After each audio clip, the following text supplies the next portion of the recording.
में नहाकर देम लेंगे। मामूली बात नहीं है। आमरण अनशन करना ये कोई मियाँ भाई से ज्यादा, मुस्लिम से ज्यादा दूसरा कोई समझ इसको नहीं सकता, क्योंकि रोजा जब हम रखते हैं उसमें बगैर खाना बगैर पीना क्या हालत होती है ये मैं बहुत अच्छी तरीके से जानता हूँ। ये मामूली बात नहीं है। और सुबह से लेकर शाम तक तो ये अलग बात है, लेकिन एक दिन, 2 दिन, 3 दिन और आगे मालूम नहीं कितने दिन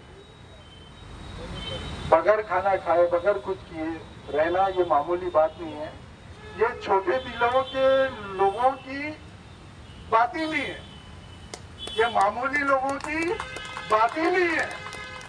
ये काम जो करता है ये बहुत हिम्मत वाला, बहुत बड़े दिल वाला, बहुत ताकत वाला,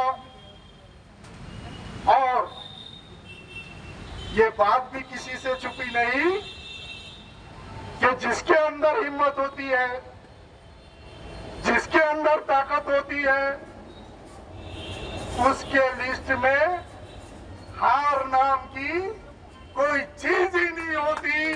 अगर कोई चीज होती है तो वो एक ही शब्द होती है, जीत और कामयाबी। और चटर साहब, आपका ये त्याग, आपकी ये कोशिश बहुत जल्द ही विदर्भ की 3 करोड़ से ज्यादा जनता को उसकी जो मंजिल है वहां तक पहुंचाकर ही रहने वाली है।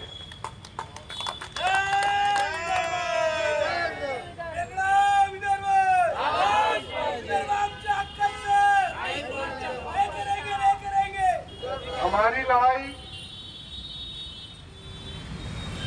जिन लोगों से है, अगर हकीकत में देखा जाए तो ये बहुत कमजोर लोग हैं। इनसे हमारा हक लेना, हमारा अधिकार छीनना कोई बड़ी बात नहीं, क्योंकि ये झूठे लोग हैं और झूठे लोग से ज्यादा कमजोर कोई दूसरा हो नहीं सकता।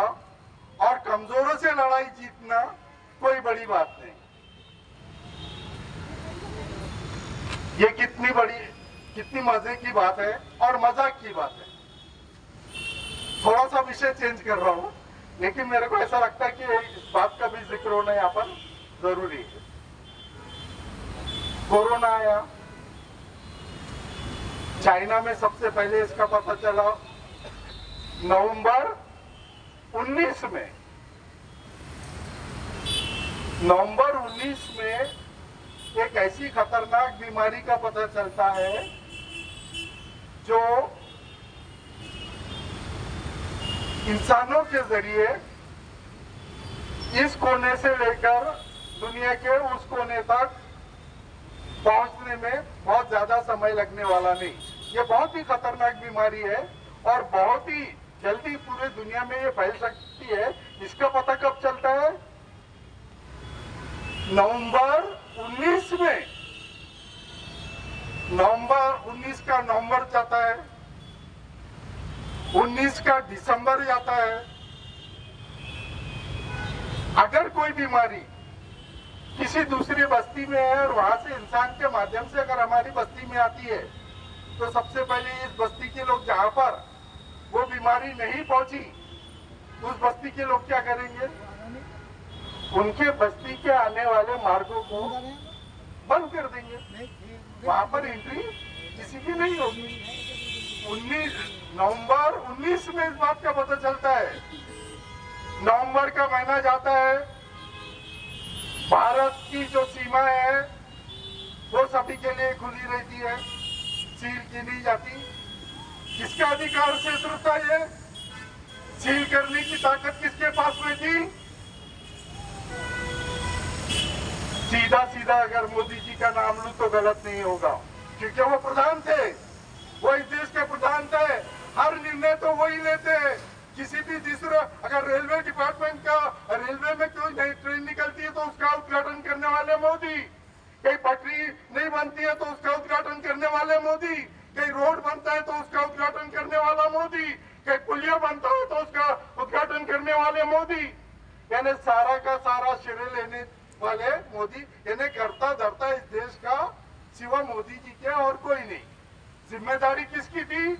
नवंबर 19 का महीना जाता है, मोदी जी ने भारत का जो सीमा है उसको सील नहीं किया। दिसंबर का महीना चला जाता है, मोदी जी ने भारत की सीमा को सील नहीं किया। 2020 लगता है, 2020 का जनवरी का महीना जाता है, मोदी जी ने भारत का सीमा सील नहीं किया। फरवरी का महीना चले जाता है, मोदी जी ने भारत की सीमा सील नहीं किया। जितने कोरोना वाले हैं उनको भारत के अंदर में आने के लिए एंट्री मोदी जी ने जारी रखा। मार्च का महीना चले जाता है, 4 से 5 महीने गुजर जाते हैं, लेकिन मोदी जी ने उन्होंने ये जरूरी नहीं समझा कि ये कोरोना जैसी खतरनाक बीमारी से हमारी देश की 1.25 करोड़ जनता को बचाया जाए। ये मोदी जी के ध्यान में नहीं आया। उल्टा इसके सबसे खतरनाक, सबसे ज्यादा जो बीमारी अमेरिका में फैली हुई थी, उसके प्रेसिडेंट को इस देश में बुलाते हैं। हजारों लोगों को अमेरिका से इस देश में बुलाते हैं जहां सबसे ज्यादा कोरोना फैला हुआ था, और उनके माध्यम से यहाँ पर कोरोना। इल्जाम किसके सर? कौन था जिम्मेदार? असली और पहला जिम्मेदार इस कोरोना का कौन था? और इल्जाम किसके सर गया? किसके सर लगाया गया इल्जाम? किसके माध्यम से लगाया गया इल्जाम? ये माध्यम था मीडिया का। मीडिया का मालिक कौन? 80 से 90% आज मीडिया के मालिक कौन है? थोड़ा सा हट के बोलना सर। मोदी मीडिया। किसी एक राज्य का, किसी एक राज्य के व्यक्ति, और वो राज्य, वो स्टेट, उस राज्य के लोगों ने आज बहुत बिना डर से मैं ये बात बोलने जा रहा हूं, कुछ लोगों को बुरा लगेगा और खास तौर पे मीडिया वालों को लगने दो, कोई बात नहीं। पर्टिकुलर एक राज्य के लोग, वो लोग कौन है? जिसके हाथ में सारा मीडिया है। और आज से नहीं, बहुत खतरनाक षड्यंत्र की बात कर रहा हूं सर मैं आज सबसे पहले, क्योंकि ये लड़ाई जिन लोगों के साथ में है वो कितने खतरनाक लोग हैं ये समझना हमको पहले पड़ेगा, और उसके हिसाब से हमारे लड़ाई के हथियार हम जमा कर सकेंगे। इसलिए इस सच्चाई को समझना जरूरी है। यह मीडिया किसके पास में है? आज से नहीं, बहुत साल पहले से यह मीडिया किन लोगों के हाथ में है? कहां के रहने वाले हैं ये लोग? किस सेक्शन से इनका नाता है? क्यों इन लोगों ने खास तौर पर एक ये जो मीडिया का माध्यम है, अपने व्यापार के लिए बोलो या इसके लिए, ये व्यापार वगैरह ये तो एक दूसरी बात है, इसके पीछे एक बहुत बड़ा, बहुत खास मकसद था। उस मकसद के तहत इन लोगों ने खास तौर पर इस कारोबार का चयन किया। वो मकसद क्या था? यहाँ मेरे ख्याल बहुत से ओबीसी समाज के लोग हैं, एससी समाज के लोग हैं। खास तौर पर विदर्भ राज्य नहीं बनने के पीछे आज सबसे ज्यादा नुकसान है, तो सबसे पहले नंबर पर है ओबीसी समाज। सबसे बड़ा, अगर विदर्भ राज्य नहीं बनने की वजह से अगर सबसे ज्यादा नुकसान हो रहा है तो सबसे पहले नंबर पर ये ओबीसी समाज का हो रहा है। एससी समाज का, आदिवासी समाज का, अल्पसंख्यक का। खास तौर पर इस समाज ने ये बात समझना चाहिए कि मीडिया में इनका कब्जा क्यों है, किन लोगों का है। आज 2023, आज से 25-30 साल पहले आप जाकर देखिए, कोई भी एक तहसील चुन लीजिए, चले जाइए कलमेश्वर तालुका, चले जाइए रामटेक तालुका, चले जाइए सौनेर तालुका, कोई भी एक तालुका आप चुन लो और वहां जाने के बाद में वहां पर बोलो, वहां पर 7/12 निकालो। आज से 25-30 साल पहले का 7/12 आप निकालो और उसमें नाम देखो, सरनेम देखो, आंकड़े मिल जाएंगे, नोटे मिल जाएंगे और बहुत से ओबीसी सरनेम दिखेंगे आपको 30-40 साल पहले, आज से 25-30 साल, बहुत ज्यादा पहले की भी बात नहीं कर रहा। उस टाइम देखो 100-7/12 निकालो और 100-7/12 में से कितने ओबीसी समाज के 7/12 थे, कितने एससी समाज के 7/12 थे, कितने एसटी समाज के 7/12 थे। और आज आप जाओ 2023 में और ऐसे वही 100-7/12 निकालो और उसके सरनेम चेक कर लो, सारी हकीकत आपके सामने में आ जाएगी। सारी हकीकत आपके साथ, जिनके 7/12 में नाम आज से 25-30 साल पहले थे, वो कहां पर है? वो वहां पर है जिसका 7/12 में आज नाम है, उसके यहाँ पर वो नौकर है, नौकर। कौन लोग है ये? कहां से ताल्लुक है इन लोगों का? कौन से स्टेट से संबंध है इन लोगों के? बहुत समझने वाली बात है। 80 से 90% पैसा, 80 से 90% पैसा जिनका अधिकार था, जिन ओबीसी का, एससी एसटी का, वो 80 से 90% पैसा, वो 80 से 90% दौलत, वो 80 से 90% जमीन 10% लोगों के पास चले गई। और इनके इस लूट की तरफ, जिन लोगों से इन्होंने लूटा है, उनकी लूट की तरफ इस वर्ग, इस समाज की नजर ना जाए। अब इस तरफ इनकी नजर ना जाए तो इनकी नजरों को डाइवर्ट करना पड़ेगा। इनकी नजरों की फोकस को इस तरफ से दूसरी तरफ करना पड़ेगा। कौन सा वो दूसरा छोर होगा? कौन सी वो दूसरी दिशा होगी जिसकी तरफ नजर करना इस वर्ग का, इस ओबीसी का, इस देश के हमारे हिंदू भाइयों का आसानी से, बगैर कुछ ज्यादा दिमाग लड़ाए, बगैर ज्यादा कुछ समय बिताए, खर्च किए, आसानी से इस वर्ग की जो नजर है, इनको जो लूटा गया है, इस लूट से इनकी नजर को बड़ी आसानी से डाइवर्ट अगर किसी तरफ करना था तो वो एक ही चीज थी, वो था हिंदू मुसलमान का फॉर्मूला। वो थी मस्जिद मंदिर की बात, हिंदू मुसलमान कर दो।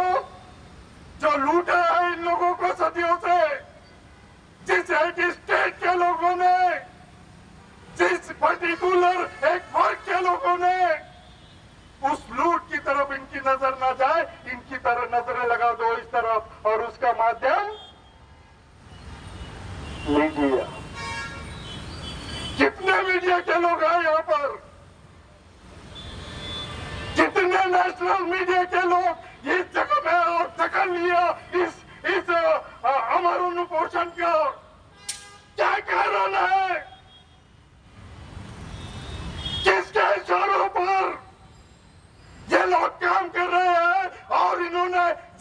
भी नहीं समझा कि ये जो हमारा क्वेश्चन करना ये कोई मामूली बात है। अगर आज यहाँ की आज बेचारी एक रंजना मामोर्टे, कल उसके सीने से खून निकल आया, उसका बाईपास सर्जरी हुई। उस महिला ने हिम्मत जताया यहाँ पर अमर उपोषण के लिए।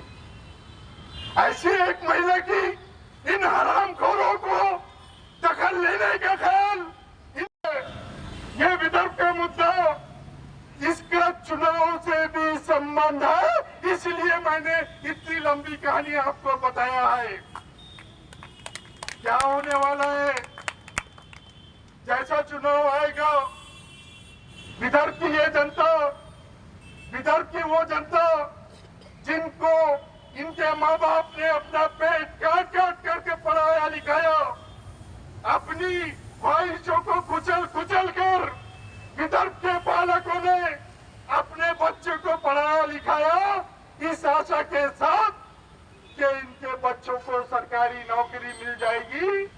इन पालकों को मालूम है कि हमारे बच्चों को विदर्भ में कोई नौकरी मिलने की मील मील तक के कोई दूर दूर तक कोई गुंजाइश नहीं है।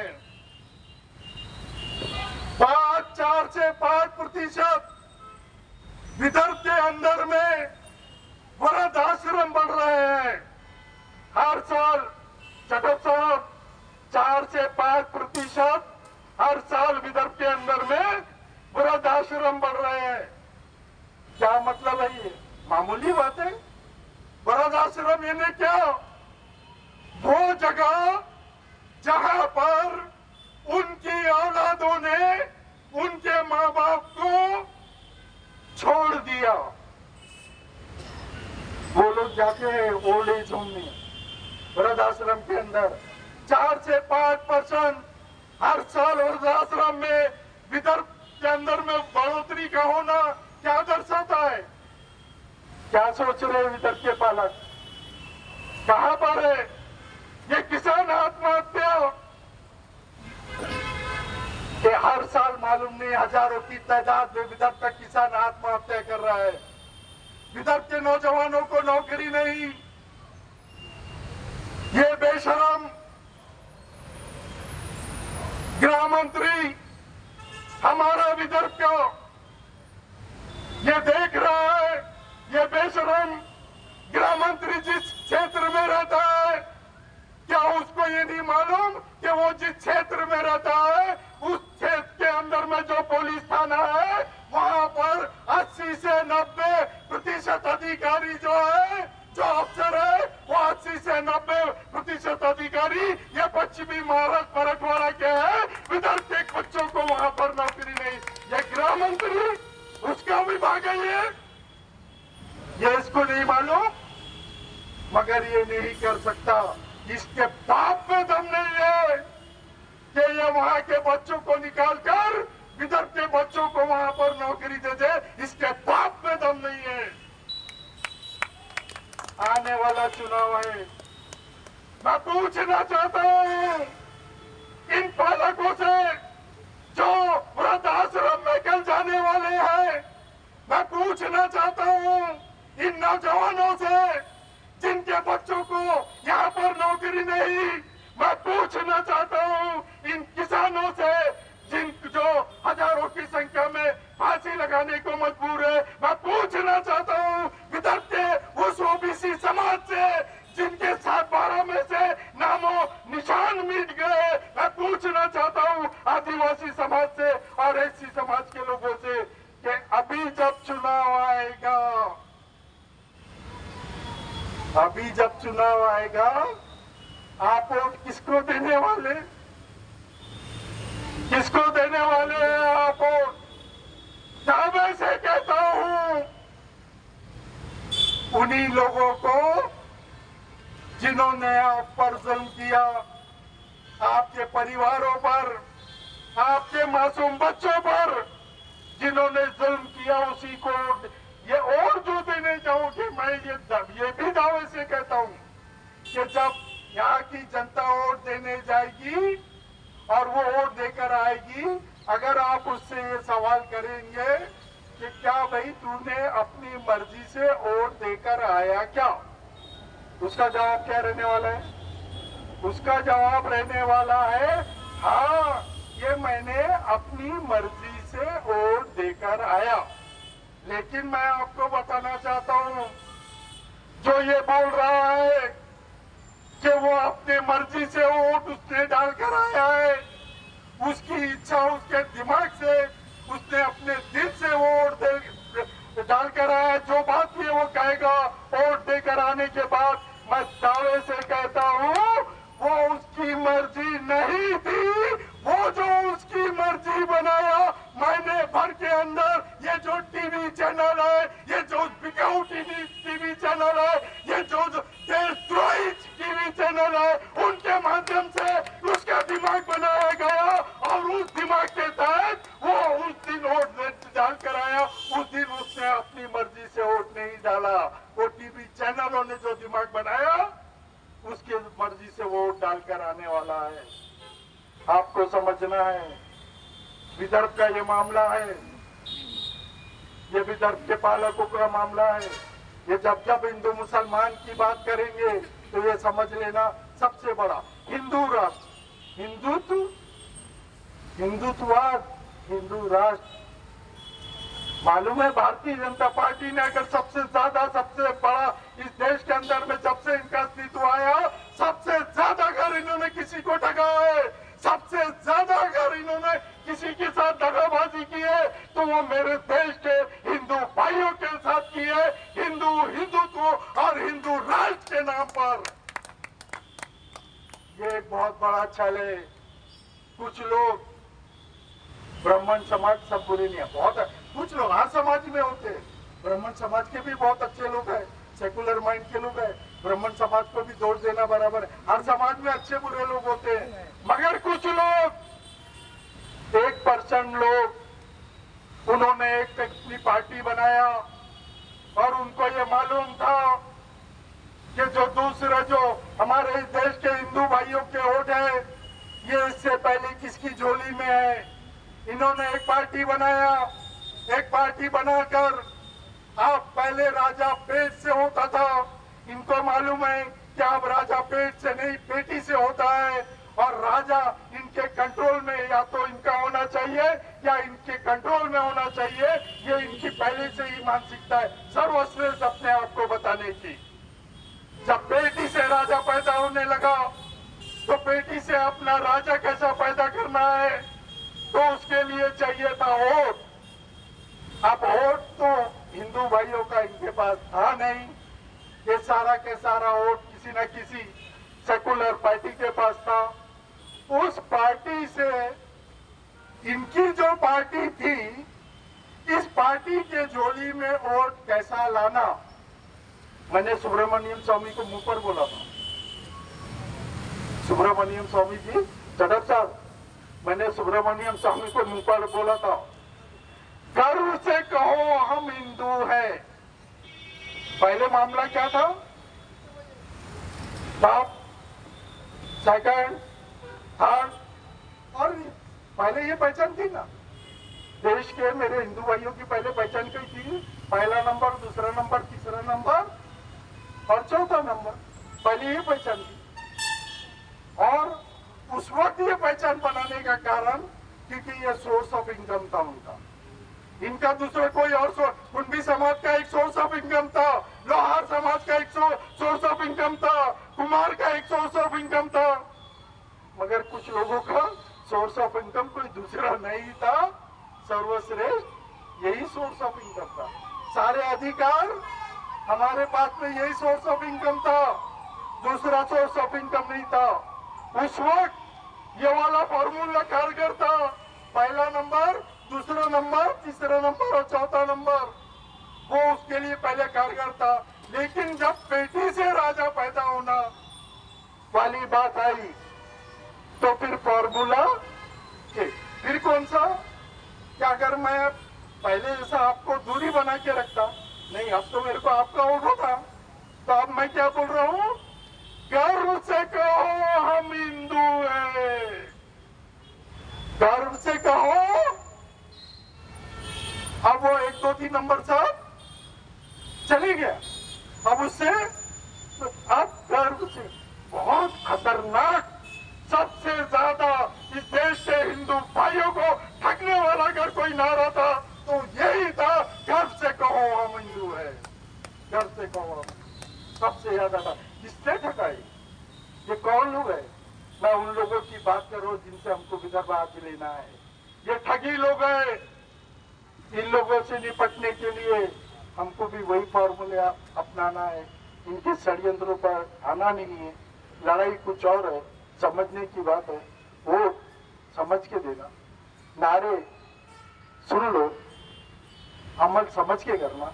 यही कहते हुए मैं अपने चंद शब्दों को विराम देता हूँ।